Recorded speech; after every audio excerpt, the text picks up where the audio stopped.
फिर यहाँ पे मेरा आई की वैल्यू स्टार्ट कहाँ से हो रही है, 1 से, स्टार्टिंग पॉइंट 1 है। आई की वैल्यू जब तक 10 से कम रहे, लेस देन या इक्वल ना हो जाए, तब तक ये लूप चलता रहेगा। और कितना बढ़ाना है, आई प्लस प्लस, ट्रू हो जाएगा तो नीचे आएगा, अभी इसके पास नहीं जाएगा, इस आई प्लस प्लस के बाद नहीं जाएगा, यहाँ से चेक करेगा। हम लोग उस तरह भी प्रिंट कर सकते थे, 5 1 जा 5, 5 2 जा 10, 5 3 जा 8, वो भी कर सकते थे। बट मैंने सोचा अगर उस तरह का आपको आंसर प्रिंट स्टेटमेंट चाहिए होगा तो आप मुझे कमेंट सेक्शन में बता दीजिएगा। तो ज़्यादा टाइम वेस्ट ना करते हुए चलिए स्टार्ट करते हैं। यहाँ पे देखिए मैंने एक सिंपल सा क्लास लिया है, public static void main string args, और यहाँ पे मैंने एक फॉर लूप लगाया है, फॉर इंट, ये देखिए मेरा स्टार्टिंग पॉइंट इंट, यहाँ पे मैं इंट यहाँ आई इक्वल टू 1 किया है, यहाँ पे इंट किया, मैं ऊपर भी यहाँ पे भी इंट आई डिक्लेयर कर सकता था और यहाँ पे केवल आई इक्वल टू 1 लिख दे सकता था, वो कोई प्रॉब्लम नहीं है। चाहे इंट मैं यहाँ लिखूँ यहाँ पे ना लिखूँ कोई दिक्कत नहीं है, वो एक्सेप्टेबल है। फिर यहाँ पे मेरा आई की वैल्यू स्टार्ट कहाँ से हो रही है, 1 से, स्टार्टिंग पॉइंट 1 है। और आई की वैल्यू को कहाँ तक जाना है, जब तक आई की वैल्यू 10 से कम रहे या 10 तक ना पहुँच जाए तब तक ये लूप चलता रहेगा। यानी आई की वैल्यू जब तक 10 से कम रहे, लेस देन या इक्वल ना हो जाए, तब तक ये लूप चलता रहेगा। और कितना बढ़ाना है, आई प्लस प्लस, यानी ये यूनिटरी ऑपरेटर है। मैंने आपको प्रीवियस ऑपरेटर वाले वीडियो में बता रखा है कि यूनिटरी ऑपरेटर क्या होता है। आई प्लस प्लस मतलब आई की वैल्यू में एक प्लस कर देगा, यानी अगर आई की वैल्यू 1 है तो नेक्स्ट वैल्यू क्या हो जाएगी, 2 हो जाएगी, राइट। तो यहाँ पे क्या करेगा, पहले फॉर लूप यहाँ पे जाएगा, कंट्रोल यहाँ पे जब जाएगा तो आई में 1 रखेगा, कंप्यूटर मेमोरी में एक आई नाम का स्पेस बनाएगा, वहाँ पे 1 रखेगा, फिर चेक करेगा क्या 10 से कम है, हाँ है, तो यानी ट्रू हो जाएगा। ट्रू हो जाएगा तो नीचे आएगा, अभी इसके पास नहीं जाएगा, इस आई प्लस प्लस के बाद नहीं जाएगा, यहाँ से चेक करेगा क्योंकि आई की पहली वैल्यू तो है ही है, पता है ही है, ये 1 है, तो ये चेक करेगा क्या 10 से कम है, हाँ है, नीचे जाएगा, तो system out dot print Elon आई कर देगा, यानी 1 प्रिंट कर देगा। फिर अगेन ऊपर जाएगा, अब इसके पास जाएगा, अब आखिरी वैल्यू आई की क्या थी, 1 थी, 1 में एक ऐड हो जाएगा तो कितना हो जाएगा, 2 हो जाएगा। और फिर चेक करेगा क्या 10 से कम है, हाँ है, ट्रू हो गया। देन फिर नीचे आएगा, यहाँ पे 2 प्रिंट कर देगा, फिर जाएगा इसके पास, यहाँ पे आई की वैल्यू को प्रीवियस वैल्यू 2 थी, अब यहाँ पे क्या कर देगा, 3 कर देगा, तो 3 अब चेक करेगा क्या 10 से कम है, हाँ है, तो ऐसा करता रहेगा जब तक 10 नहीं हो जाएगा। अब 9 पे आ गया, 9 क्या 10 से कम है, हाँ है, तो यहाँ 9 प्रिंट कर देगा। फिर यहाँ पे 10 करेगा, क्या 10 के कम है, 10 के कम तो नहीं है लेकिन इक्वल है, दो में से एक चीज़ तो है, यानी इक्वल है, तो मीन्स यहाँ पे 10 प्रिंट कर देगा। फिर आएगा यहाँ पे 11 कर देगा, अब फिर चेक करेगा तो यहाँ पे फॉल्स हो जाएगा, क्यों, आई की वैल्यू 10 के ऊपर निकल गई, राइट, 10 के ऊपर निकल गई तो ये फॉल्स हो गया, यानी अब करंट, तो अब इसके अंदर नहीं जाएगा, अब ये एग्जिट कर जाएगा, बाहर आ जाएगा, राइट। तो यानी हमारा आउटपुट क्या आ जाएगा, 1 2 3 4 5 6 7 8 9 10 वैल्यू तक आ जाएगा, राइट। और अगर आप मान लीजिए, बोनस पॉइंट देता हूँ कि अगर आप फॉर लूप के बाद, इस फॉर लूप के बाद एक और system out dot print Elon यहाँ पर लगा देते हैं और आई की वैल्यू प्रिंट करते हैं, तो क्या वैल्यू प्रिंट होगी, 11। क्यों, क्योंकि आई की वैल्यू तो उसने बढ़ाई दी थी, 11 कभी दी थी, बट क्योंकि कंडीशन फॉल्स होगी तो इसलिए इसके अंदर गया नहीं, तो प्रिंट हुआ नहीं।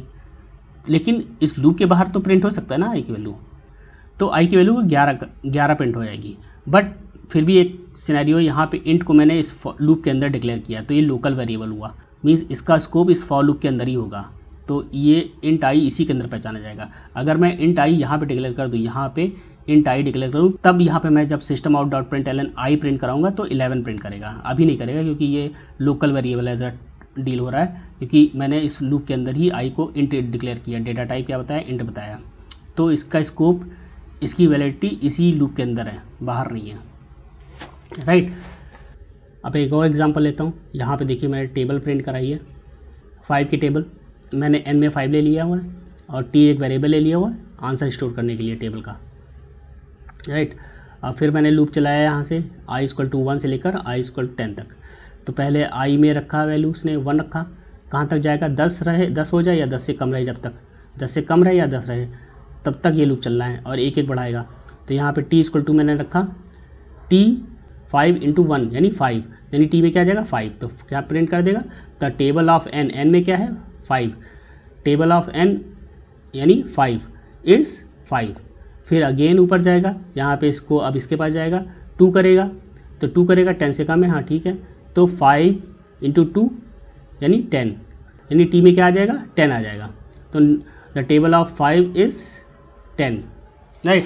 और यहाँ पे आप तो जानते ही होंगे, मेरे प्रीवियस वीडियो अगर आपने देखे होंगे तो यहाँ पे मैंने इसको अच्छे से प्रिंट में डिफरेंस करके बताया है कि यहाँ पे हम लोग कैसे इसको डिफाइन करते हैं और इस पर कैसे आंसर प्रिंट होते हैं। यानी यहाँ पे टेबल ऑफ, ये कोट्स में लिखा हुआ है, प्लस लगा हुआ है, एन लिखा हुआ है, फिर कोट्स में लिखा हुआ है, प्लस लिखा हुआ है। तो आपने प्रीवियस वीडियो ना देखी हो तो उसको जाके, इस चीज़ को मैंने अच्छे से डिटेल में समझाया है, तो वहाँ पर आप जाके देख सकते हैं, राइट। तो यहाँ पर मैं क्या प्रिंट कर रहा था इस प्रोग्राम में, 5 की टेबल प्रिंट कर रहा था। अब नेक्स्ट आते हैं, तो ये देखिए हमारा आउटपुट, टेबल ऑफ 5 इज़ 5, फिर टेबल ऑफ 5 इज़ 10। हम लोग उस तरह भी प्रिंट कर सकते थे, 5 1 जा 5, 5 2 जा 10, 5 3 जा, वो भी कर सकते थे, बट मैंने सोचा इस तरह करते हैं। अगर उस तरह का आपको आंसर प्रिंट स्टेटमेंट चाहिए होगा तो आप मुझे कमेंट सेक्शन में बता दीजिएगा, मैं आपको उस तरह का भी करके बता दूंगा। तो ये कहाँ तक जाएगा, 50 तक कि 10 जाएगा, जैसे ही 11 होगा तो एग्जिट कर जाएगा, यानी 5 10 जा 50, तो 50 प्रिंट कर देगा, फाइन। अब एक और एग्जांपल लेते हैं, आखिरी एग्जांपल। इसमें देखिए मैंने इंट i = 50 लिया हुआ है और i जब तक चलता रहे जब तक i की वैल्यू 0 से बड़ी रहे या इक्वल ना हो जाए, यानी 0 से बड़ी रहे या इक्वल ना हो जाए, यानी रिवर्स उल्टा चला रहा हूँ मैं इसको। जैसा मैंने पार्क वाला एग्जांपल बताया था कि रिवर्स में चक्कर लगाने हैं, तो रिवर्स वाला ये इस तरह का मैंने एग्जांपल बता दिया। डिक्रीमेंट इंक्रीमेंट वाले 2 मैंने बता दिए, एक डिक्रीमेंट वाला बता देता हूँ। यहाँ पे i = 50 से स्टार्ट करेगा और जब तक चलता रहेगा i की वैल्यू 0 से बड़ी रहे या इक्वल ना हो जाए, इन दोनों चीज़ों में से एक चीज़ फॉलो करे तो एक कंडीशन ट्रू रहेगी। तो मीन्स यहाँ i = 50 रखेगा, चेक करेगा 0 से बड़ा है, ठीक है, तो यहाँ नंबर इज आर 50 प्रिंट कर देगा। अगेन यहाँ पे 5 माइनस करेगा तो i की वैल्यू क्या हो जाएगी 45, चेक करेगा 0 से बड़ा है तो यहाँ 45 प्रिंट कर देगा। फिर अगेन यहाँ पे 45 में से 5 माइनस करेगा तो 40 हो जाएगी i की वैल्यू, तो i अभी भी 0 से बड़ा है तो यानी क्या आ जाएगा 40 आ जाएगा, राइट। तो यहाँ पे देखिए हमारा ऐसे आंसर आएगा, numbers are 50 45 40 35 and so on, numbers 0। और जैसे ही ये 0 आएगा तो चेक करेगा हाँ 0 के इक्वल है, कंडीशन ट्रू है, तो यहाँ पे 0 प्रिंट कर देगा। फिर अगेन घटाएगा, 0 - 5 मीन्स -5, तो i में क्या हो जाएगा -5 और यहाँ पे कंडीशन क्या हो जाएगी फॉल्स हो जाएगी, क्योंकि -5 क्या है 0 से छोटा है, तो बाहर निकल जाएगा, right. So thanks friends, thanks for watching. अगर आपको ये डिस्कशन अच्छा लगा हो, कुछ इससे आपको नॉलेज गेन हुई हो तो प्लीज़ लाइक एंड सब्सक्राइब करिएगा। अगर आपको ये वीडियो यूज़फुल लगा हो तो आप दूसरे स्टूडेंट के साथ भी शेयर करिए and please like and subscribe करते रहिए, ताकि मैं आपको आगे और भी टॉपिक पे डिफरेंट वीडियो बनाता रहूँ, राइट। और आपको किसी स्पेसिफिक टॉपिक पर वीडियो चाहिए तो आप लोग कमेंट सेक्शन में मेंशन कर सकते हैं, मैं उस पर भी वीडियो बनाने की कोशिश करूँगा। थैंक्स, मिलते हैं नेक्स्ट वीडियो में।